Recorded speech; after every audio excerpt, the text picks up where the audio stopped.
기도하겠습니다.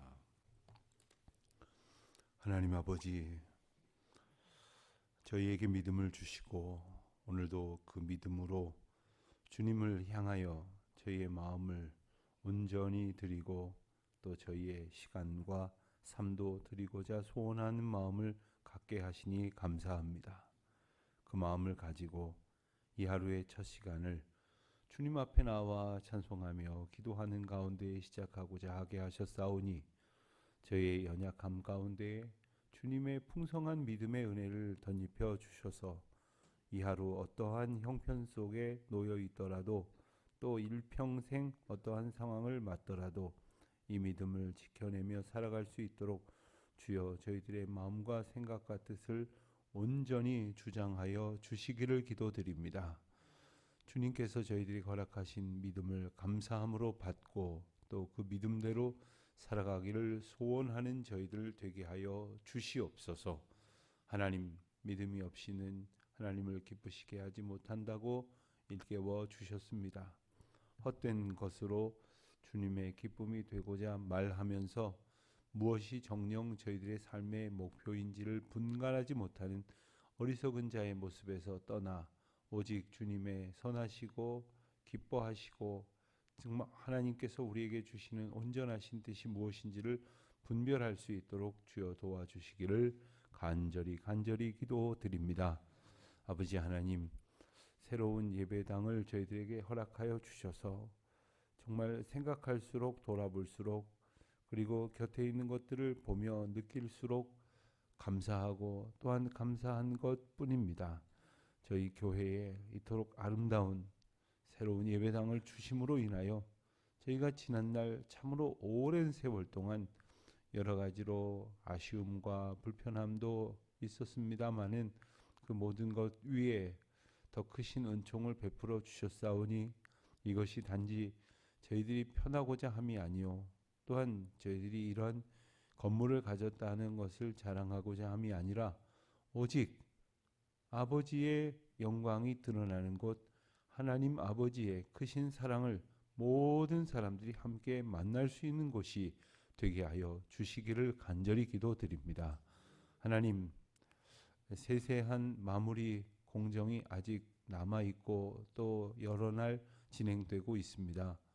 아직은 예배당 공간을 충분히 사용하지 못하고 있습니다마는 이제 마무리 공사의 과정이 잘 맞춰져서 저희들이 이 예배당에 모여서 마음껏 주님을 찬양하고 또 마음껏 기뻐하며 말씀 가운데 충만한 사랑과 성도의 교제를 나누는 귀한 시간들을 이제 불언간 허락하여 주실 줄 믿습니다.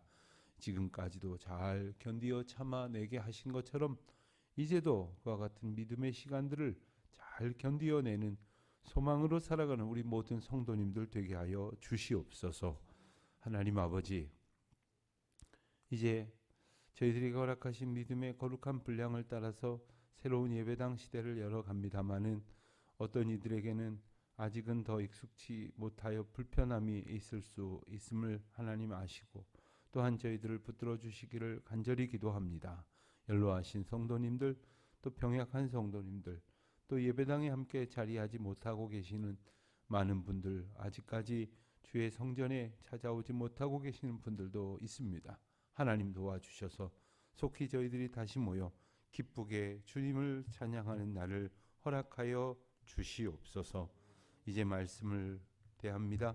하나님, 다시금 이 말씀 가운데에서 저희들이 생명력 있는 주님의 권능을 보게 하여 주시옵소서. 감사하오며 이 모든 말씀 우리 주 예수 그리스도의 이름으로 기도드립니다. 아멘. 마태복음 17장 말씀을 봅니다. 마태복음 17장 14절로 27절까지 말씀. 마태복음 14장 17장 14절로 27절까지 말씀 이제 함께 다 같이 봉독하겠습니다. 그들이 무리에게 이르매 한 사람이 예수께 와서 꿇어 엎드려 이르되 주여 내 아들을 불쌍히 여기소서. 그가 간질로 심히 고생하여 자주 불에도 넘어지며 물에도 넘어지는지라. 능히 고치지 못하더이다. 예수께서 대답하여 이르시되 믿음이 없고 패역한 세대여, 내가 얼마나 너희와 함께 있으며 얼마나 너희에게 참으리요. 그를 이리로 데려오라 하시니라. 이에 예수께서 꾸짖으시니 귀신이 나가고 아이가 그때부터 나으니라. 이때에 제자들이 조용히 예수께 나와 이르되 우리는 어찌하여 쫓아내지 못하였나이까. 이르시되 너희 믿음이 작은 까닭이니라.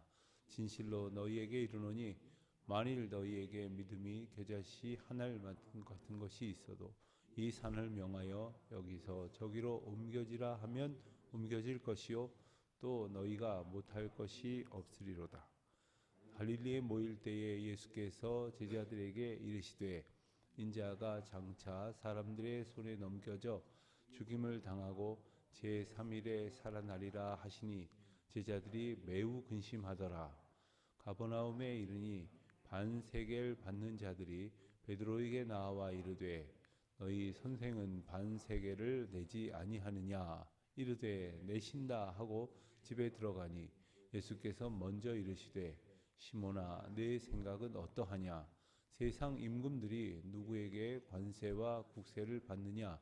자기 아들에게나 타인에게냐? 베드로가 이르되 타인에게이니이다. 예수께서 이르시되 그렇다면 아들들은 세를 면하리라.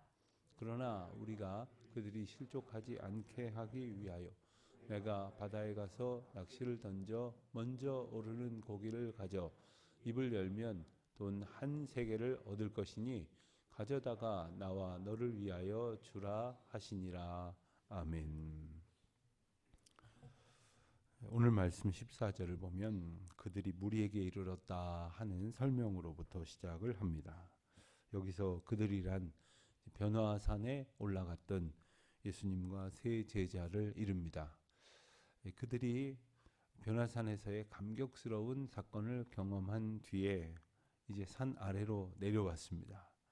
그때 산 아래에는 많은 사람들이 모여 있었는데 그 중에 한 사람이 예수님이 오시는 것을 보고 발견하여 다가와 꿇어 엎드려서 이렇게 말했습니다. 주여, 내 아들을 불쌍히 여기소서.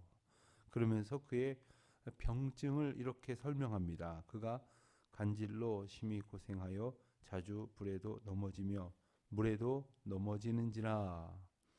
그리고 16절에 덧붙여 설명을 하기를 당신의 제자들에게 데리고 왔지만 능히 고치지 못했습니다. 이렇게 말합니다. 자, 여기까지 보면 이 사건의 내용을 우리가 아주 쉽게 알 수 있습니다. 그런데 그의 아버지는 그 아들의 병증을 간질로 심히 고생했다 이렇게 말하고 있습니다. 간질이라고 하면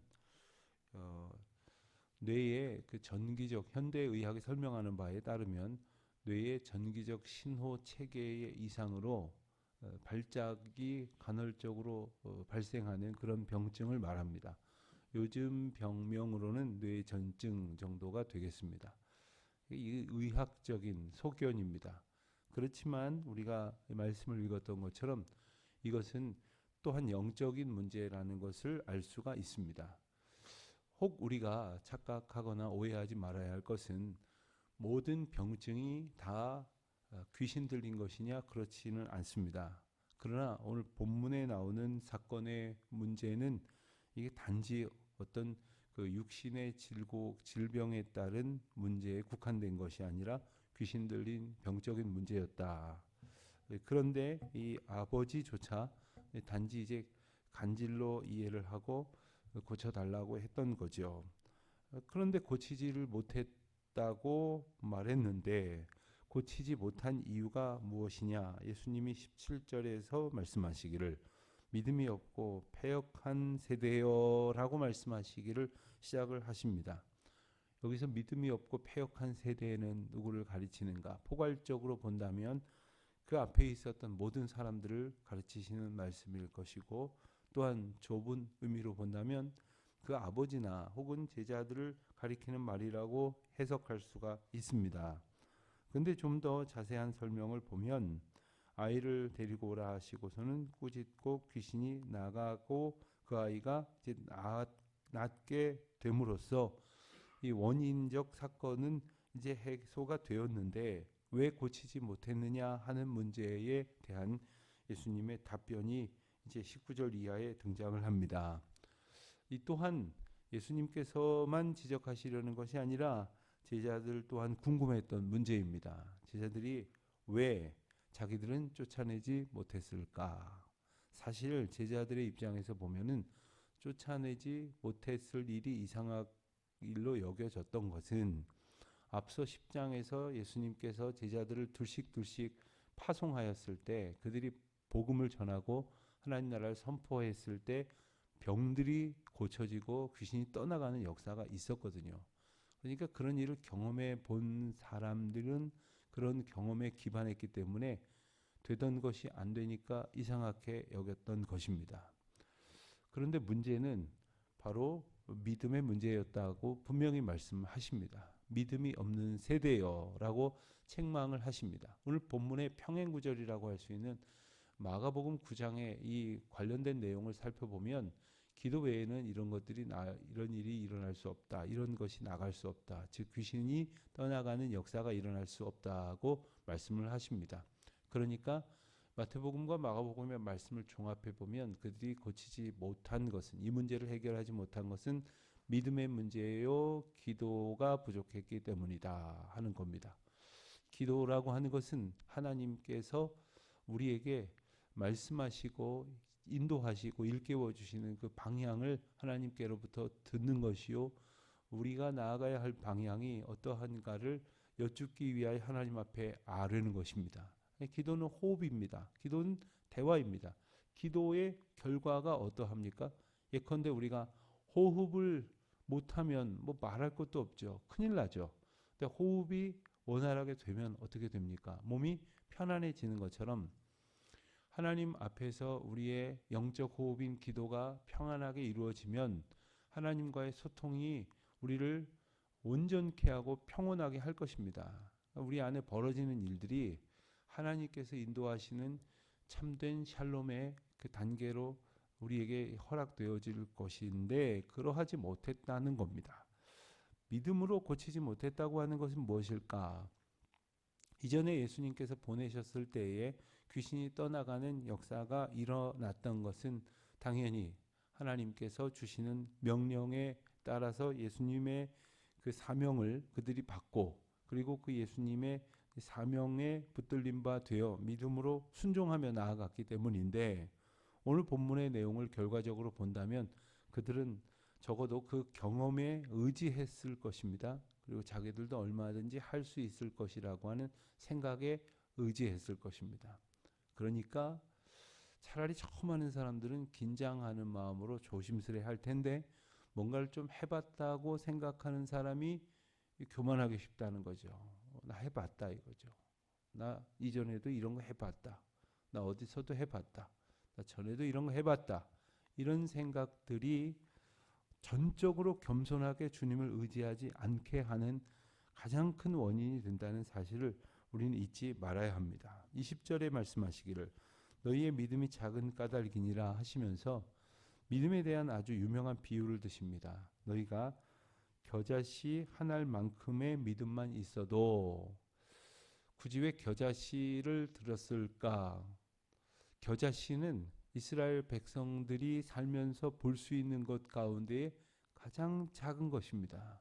그런데 놀랍게도 그 씨가 심겨졌을 때 겨자씨가 자라서 열매를 맺고 그 수확을 하게 되면 많은 겨자씨니까 겨자를 얻게 되겠죠.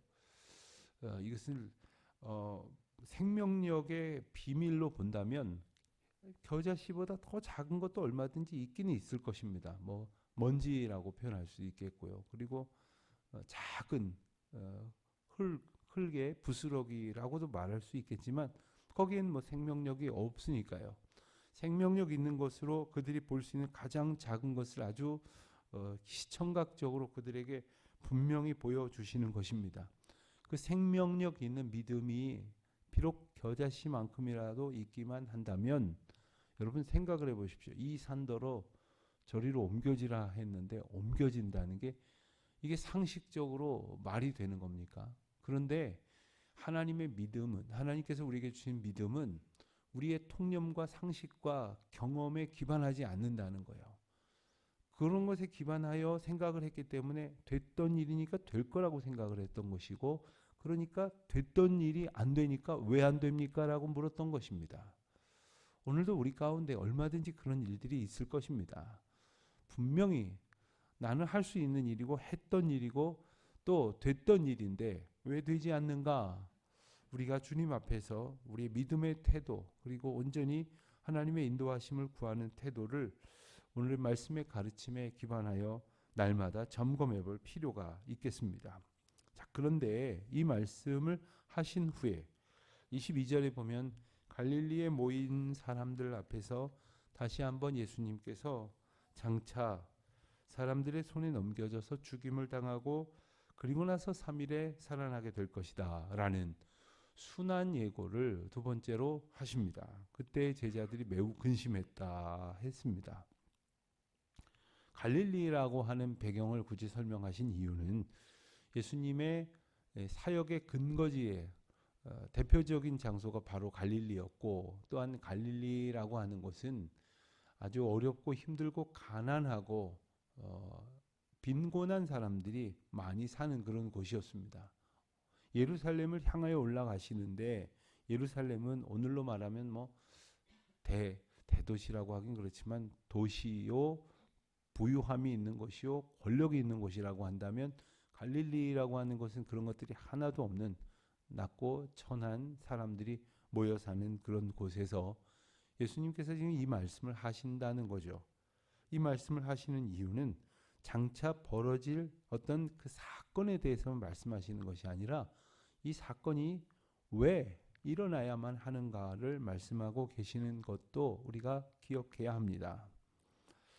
그리고 이어지는 24절 이하의 말씀은 소위 세금에 관한, 납세에 관한 그러한 예화를 들고 계십니다. 그런데 왜 이 세금 문제가 이때에 일어났고 이때에 예수님께서 이 세금 문제를 통해서 뭔가 말씀하시려고 하시는 것인가? 매우 중요한 영적 의미가 있습니다. 먼저 사건의 개요를 살펴보면 가버나움에 이르렀다고 했습니다. 반세계를 받는 자들이 베드로에게 말했습니다. 가버나움은 세관이 있는 곳입니다. 세관은 마을마다 있는 것은 아니고 마을 가운데서도 좀 비교적 큰 마을에 위치하고 있었습니다. 그러니까 세관에서 세리들이 반세겔씩 받는 일을 했다고 했는데 그 반세겔은 성전세였습니다.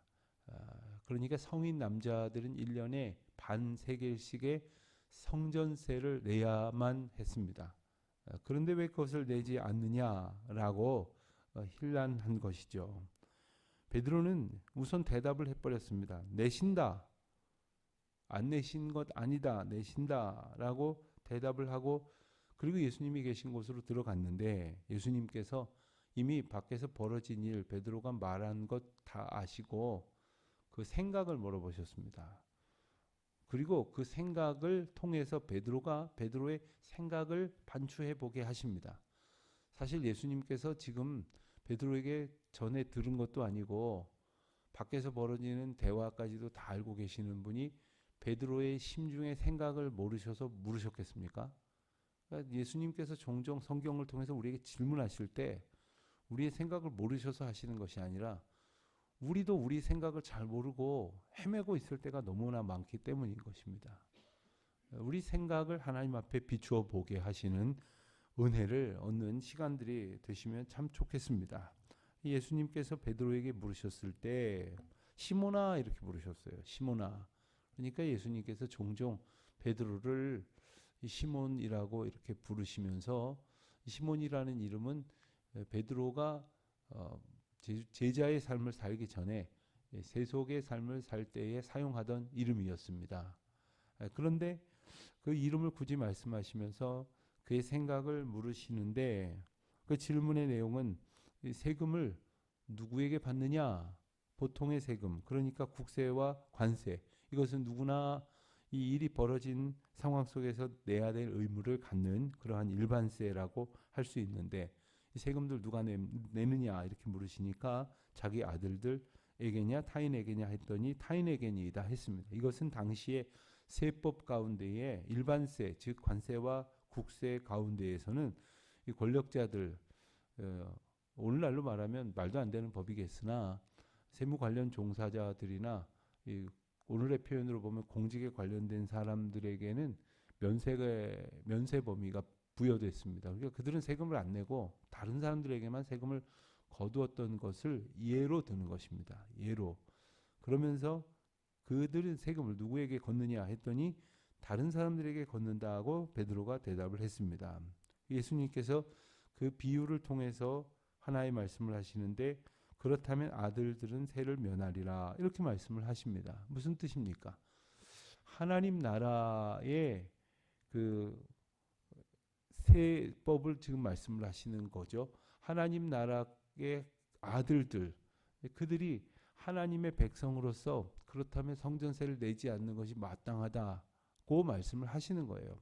그러니까 이 성전세의 어떤 세법적 모순을 지적하시는 것이 아니라 누가 누구에게 무엇을 내느냐조차 생각하지 않고 있었던 것이죠. 성전세라고 하는 것이 성전, 즉 성전의 주인이신 하나님 앞에 마땅히 드려야 하는 것이라고 생각하지 않고 그것이 권력자의 요구에 그저 응답하는 형태로 납부되어졌던 것. 그러니까 단지 그 세무 행정의 범위만을 생각하고 있었던 것에서 벗어나지 못하는 것을 말씀하고 계시는 것입니다. 그런데 예수님께서 27절에 또 말씀하시기를 그러나 우리가 그들이 실족하지 않게 하기 위하여 그러니까 예수님께서 세금을 내기로 마음을 먹으시고 그 이유를 먼저 설명하시기를 그들이 실족하지 않게 하시려고 하셨다. 사실 따지고 보면 내지 않아도 되고 낼 일이 아닌 것이지만 그들이 실족하지 않는다. 즉 그들이 이 문제 가지고서는 어떤 그 신앙적인 갈등을 겪게 하지 않으려고 기꺼이 낸다라고 말씀을 일러주시고 계시는 것입니다. 어느 선생님께서 교회 학교에서 예배를 드리는데 아이들이 헌금 시간에 아이들이 질문을 하더랍니다. 선생님은 왜 헌금 안 해요? 그랬더니 선생님이 선생님은 아까 일부 예배 때 했어. 그랬더니 그래도 헌금을 왜 안 하지? 그러더랍니다. 그래서 선생님이 깨달은 바가 있대요. 이 헌금에 많고 적은 것이 아니로구나. 이 헌금도 일종의 아이들에게 예배를 인도하는 선생님으로서의 자세를 가르치는 것인데 그동안 나는 아침에 예배 먼저 드렸고 그때 나는 따로 헌금했으니까 상관없다고 생각을 했기 때문에 거기까지는 미치지 않았지만 그때부터 적은 액수라도 따로 어린이 예배 때 선생님으로서 함께 예배 드릴 때 꼭 헌금을 하셨다. 이런 선생님을 제가 만난 적이 있어요. 그 헌금 안 했다고 뭐 당회에서 뭐 소환하겠습니까? 재직해서 꾸짖겠습니까? 그러나 이제 어떤 덕을 위해서 아이들을 가르치는 어떤 그 선생님의 자세로 인해서 그가 아이들을 배려함으로써 이제 봉헌에 더욱 열심히 감사함으로 참여하게 됐다는 것이죠. 오늘 본문은 뭐 그런 비유랑은 조금 다른 문제입니다만은 예수님께서 오늘 성전세의 납부에 대해서 분명히 말씀하신 두 가지는 이 기회를 통해서 당신이 하늘의 아들, 하나님의 아들이시라는 사실을 명백히 한 번 더 짚으셨다는 것입니다. 그리고 두 번째는 그럼에도 불구하고 우리가 꼭 생각해야 될 것은 사람들의 덕을 생각하는 일을 잊지 말아야 한다는 말씀도 하십니다. 그래서 하나님의 방법, 기가 막힌 방법으로 예수님의 성전세를 납부하시죠. 가서 낚시를 해서 물고기를 낚으면 그 물고기 입에 한 세겔짜리 동전이 있으니 그것을 가지고 가서 반세겔씩이니 너와 내 것으로 성전세를 납부하라 하시는 것입니다. 여러분 기막히지 않습니까? 예수님이 그저 주머니에 있는 것 얼마든지 내놓으실 수 있으셨겠지만 하나님께서 세상을 다스리시고 통치하시며 그 돈 한 세겔 반세겔이 없어서 내고 안 내고가 아니라 이 모든 것이 하나님의 것이고 이 모든 것이 아버지의 것이고 이 모든 것이 또한 그 아버지의 은혜를 받은 내 것이요 우리의 것인데 그것을 가지고 문제가 되지 않음을 일깨워 주시는 것입니다. 그러면서 이 작은 상황 속에서도 예수님의 하나님 되심을 분명히 일러 주시는 것이죠. 오늘 우리가 이 세상을 살면서 믿음으로 기도하는 가운데에 하나님의 역사를 보기를 소원하는 마음을 더 분명히 갖는 시간들이 되시기를 바라고, 또한 예수님이 그러하셨던 것처럼 나는 아무렇지도 않다고 I don't care 하면서 내 맘대로 사는 것이 아니라 성도의 덕을 위해서, 또한 이웃의 어떤 그 마음들을 위해서 우리가 지혜롭게 주님의 마음을 가지고 섬기는 삶을 기꺼이 살아갈 수 있도록 하나님의 은혜 안에 풍성히 거하시는 저 여러분의 복된 하루가 되시기를 축원드립니다. 하나님 아버지, 오늘도 저희들을 인도하시사 주님의 뜻을 이루어가는 거룩하고 기쁘고 감사하고 복된 날 살게 하옵소서. 예수님의 이름으로 기도드립니다. 아멘. 하늘에 계신 우리 아버지, 아버지의 이름을 거룩하게 하시며 아버지의 나라가 오게 하시며 아버지의 뜻이 하늘에서와 같이 땅에서도 이루어지게 하소서. 오늘 우리에게 일용할 양식을 주시고 우리가 우리에게 잘못한 사람을 용서하여 준 것 같이 오늘 용서하여 주시고 우리를 시험에 빠지지 않게 하시고 악에서 구하소서. 나라와 권능과 영광이 영원히 아버지의 것입니다. 아멘.